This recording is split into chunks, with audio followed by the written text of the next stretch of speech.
कक्षा 7 का भाइ बहिनीहरूले आज मैले प्र्याक्टिकल वर्क दिएको थिएँ, त्यही अन्तर्गतको आज प्र्याक्टिकल धेरै यो ओखल गराउनु भएको छ, यो जाँतो गराउनु भएको छ, अनि यो शिवलिङ्ग बनाउनु भएको छ, त्यसै गरी यो पेरिस्कोप बनाउनु भएको छ। यो सबै हामी हेरिसकेका छौँ।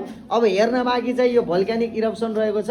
यसलाई तयार पार्नु हुने सन्जिता गुरुङलाई एकचोटि जोरदार ताली बजाइदिनु होला र अरू तयार पार्ने सबैका लागि आफूले ताली बजाइदिनु होला।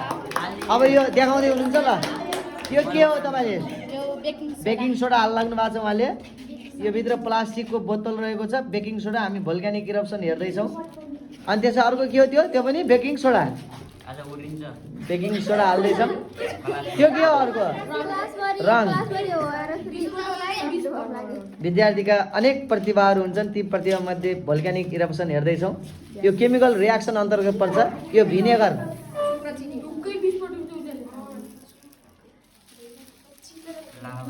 ल यसमा बेकिङ सोडा, त्यसै गरी एसिड, अनि त्यसै गरी रङ कलर हालेका छौँ।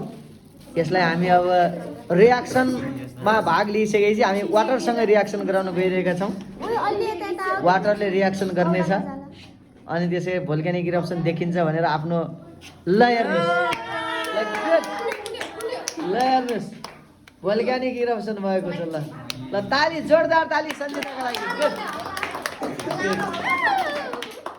त्यो चाहिँ भिनेगर, बेकिङ सोडा, त्यसै गरी रङ र पानी बीचको रियाक्सन पश्चात यो भोल्क्यानिक इरप्सन भएको। कक्षा 7 का भाइ बहिनी सबैलाई जोरदार ताली।